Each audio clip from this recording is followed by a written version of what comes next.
আসসালামু আলাইকুম। গত 18 ডিসেম্বর জাতীয় বিশ্ববিদ্যালয়ের ডিগ্রি তৃতীয় বর্ষ পরীক্ষার ফলাফল প্রকাশ হয়েছে।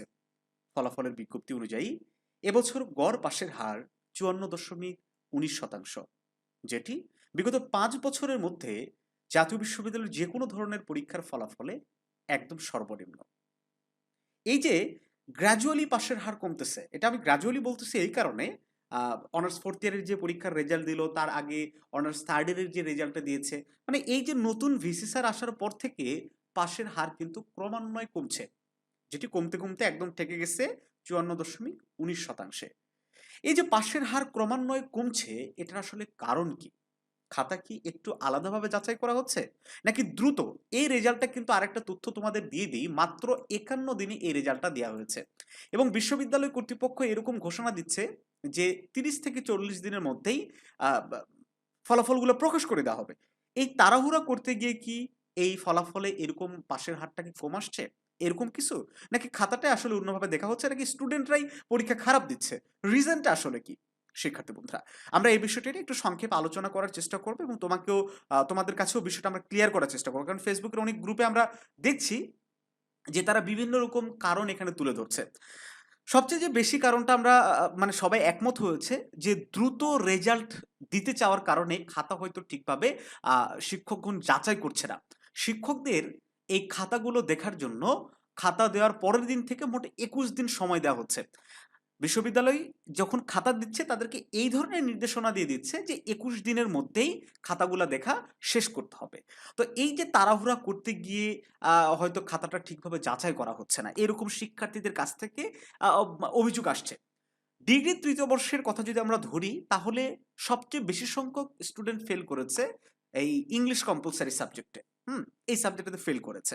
এটা একটা অস্বাভাবিক বিষয়। দেখা যাচ্ছে অনেক রেজাল্ট আমরা লক্ষ্য করেছি, একটা স্টুডেন্টের A plus, A grade, B minus, হুট করে একটা সাবজেক্টে এফ গ্রেড চলে আসছে।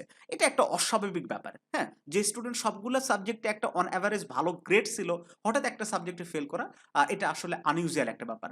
তো বোর্ড চ্যালেঞ্জ করার পর আমরা আবার দেখি যে হুট করে দেখা যাচ্ছে 100 জনের মধ্যে 70 জন, 80 জনের রেজাল্ট চেঞ্জ হয়ে যাচ্ছে। এটা কিন্তু আসলেই একটা মানে ভীতিকর অবস্থা। আসলে যদি তারা ফেল করত, তাহলে বোর্ড চ্যালেঞ্জের রেজাল্ট পরিবর্তন হচ্ছে কেন? এইটার পিছনে আসলে কারণটা কি? হ্যাঁ? তো দেখো, আমাদের কাছে যেটা মনে হচ্ছে সেটাই তোমাদের সাথে শেয়ার করার চেষ্টা করব। বিশ্ববিদ্যালয়ের কি করা উচিত? সেই জায়গাটাও একটু আলোচনা করব আমরা। আমাদের মতে এটাই হচ্ছে যে খাতাটা আসলে ঠিকভাবে যাচাই করা হচ্ছে না। আ আবার কিছু ক্ষেত্রে খাতা আগের থেকে ভালো করে দেখা হচ্ছে। কিছু ক্ষেত্রে খাতা ভালো করে দেখার কারণেও পাশের হারটা কমতে পারে। সেটা হচ্ছে যে আগে যেমন হযবরল হলো, খাতা ভরে রাখলেই মার্কস দেয়া হতো, ঐরকম কিছু এখন হচ্ছে না। কারণ একটা বোর্ড চ্যালেঞ্জের যে নতুন সিস্টেমটা আসছে, যে পুরা খাতাটা পুনরায় দেখা হবে, তো সেই জন্য কিন্তু টিচাররা এখন সচেতন হইছে। সচেতনভাবে তারা খাতা দেখার চেষ্টা করছে। হ্যাঁ? যে যেন ভুল না হয়। একটা প্রশ্ন যেন একটা স্টুডেন্ট যেন গড়পড়তা মার্কস না পেয়ে যায়। তো আ এজন্যই আবার দেখা যাচ্ছে কিছু, কিছু জায়গায় এই ভুলটা করেই যাচ্ছে টিচাররা। যেই ভুলগুলা বোর্ড চ্যালেঞ্জের সময় ধরা পড়ছে।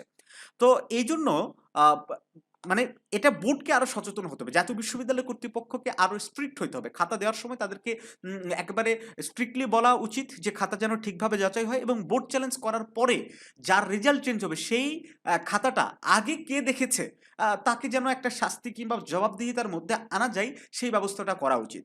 একই সাথে বিশ্ববিদ্যালয় কর্তৃপক্ষের উচিত হবে বোর্ড চ্যালেঞ্জের ফিটা কমিয়ে দেওয়া। হ্যাঁ?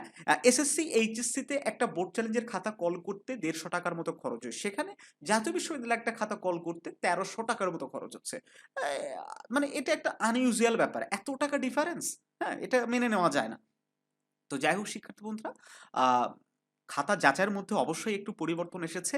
তবে পাশের হার বা ফেলের হার বৃদ্ধির জন্য ওই যে খাতা ঠিকভাবে যে যাচাই হচ্ছে না, এটাও ঠিক। খাতা অনেক টিচার ভালো করে দেখছে, আবার অনেক টিচার ওই আগের মতো করে দেখছে। তো আমরা চাই যে একেবারে সবগুলো খাতাই যেন ঠিকভাবে যাচাই হয়। বোর্ড চ্যালেঞ্জ পর্যন্ত আমাদের তো যাওয়ার দরকার নাই। খাতা যদি ঠিকভাবে যাচাই হয়, তাহলে বোর্ড চ্যালেঞ্জ পর্যন্ত যাওয়ার আমাদের দরকার আছে? প্রয়োজন নাই। হ্যাঁ? তো ডিগ্রি 3rd ইয়ারে যাদের রেজাল্ট খারাপ হয়েছে, ২-১ টা সাবজেক্টে ফেল করেছে, কিন্তু তোমাদের যাদের কনফিডেন্স আছে যে না এটা তোমার সাথে কখনো হওয়া উচিত ছিল না, তাদের সামনে অপশন আছে বোর্ড চ্যালেঞ্জ। আগামী সপ্তাহে মঙ্গলবার অথবা সোমবারে, হ্যাঁ? এটার নোটিশ দিয়ে দিবে। তো তোমরা বোর্ড চ্যালেঞ্জের আবেদন করবে। এটার ফি ৳১,০০০ লাগতে পারে অথবা ৳১,২০০ লাগতে পারে। এটা আমাদের ওই নোটিশ দেওয়ার পর আমরা জানতে পারব। ওকে? তো কিভাবে আবেদন করতে হবে সেটার আমরা ভিডিও দিয়ে দেব। আগে হতাশ হয়ো না, একেবারে ভেঙে পড়ো না। আর যারা যারা মানে সবগুলো সাবজেক্টে পাশ করে গেছো তাদেরকে বলবো যে চাকরির জন্য প্রস্তুতি শুরু করে দাও। পাশাপাশি মাস্টার্সের প্রিলিমিনারি টু মাস্টার্সের যখন সার্কুলার হবে তখন ভর্তি হবা। তো দেখা হচ্ছে নতুন কোনো ক্লাসে, হ্যাঁ?